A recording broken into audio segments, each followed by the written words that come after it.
Hello everybody, and today I'm going to be talking to you about Lissos, Crete, which is just a really cool city.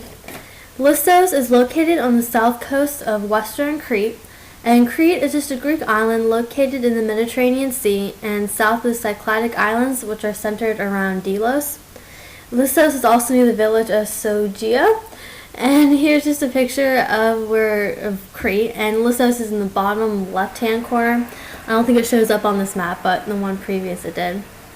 Lissos was a relatively well-known city in Crete from the 4th century BCE to the 7th to 9th century AD.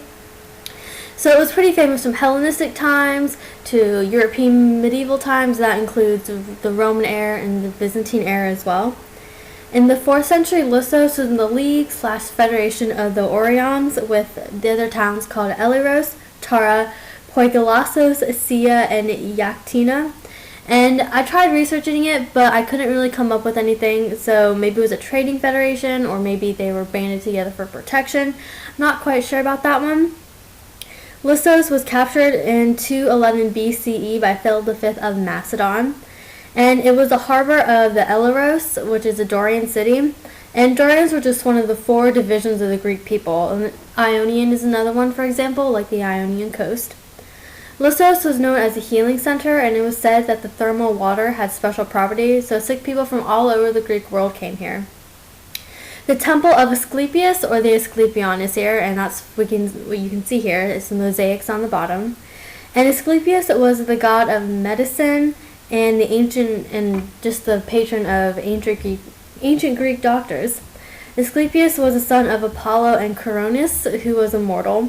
And I researched their story, and it was actually really interesting and kind of scary, because it said that Coronis took a mortal lover after she, married Apollo. So Apollo then murdered her, but while she was on her funeral pyre, Apollo cut his son Asclepius out of her womb. So yeah, Asclepius means to cut open, and he was brought up by the centaur Chiron. So whether or not that's true, it's a myth, I don't know, but it's really cool. it's interesting. The wonderful intact mosaics are from the 2nd century BCE here. And here's just a statue of Asclepius with his staff that he's holding. The temple has mud bricks with veneer of marble, and some of the columns and bases of the cult statues of Asclepius remain, but the cult statues are in the Chania Archaeological Museum, which is farther away from Lissos. There's also extensive Roman ruins, and in the slide coming up, yep, these are the Roman ruins here. At Lissos, there's a theater, baths, tombs, and even aqueducts. It was a pretty hopping city, and even votives were found in the necropolis.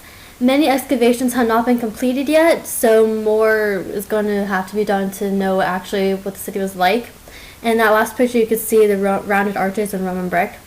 And this is a bust of Tiberius that they found at Lissos, so it was heavily influenced by the Romans because they had busts here. During the Byzantine era, 2 chapels were built on earlier Christian ruins. The first one is Chapel of Agios Kyrikos, which is the one pictured here.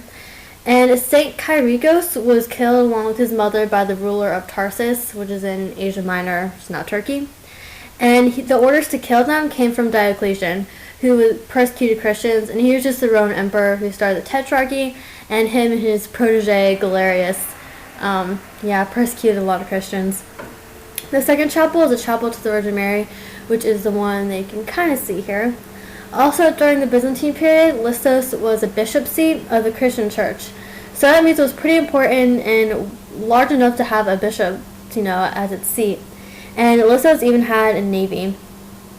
They were also important because they had a mint with coins that said of the Lycians on one side and Artemis on the other. And that's just a picture of the Archaeological Museum.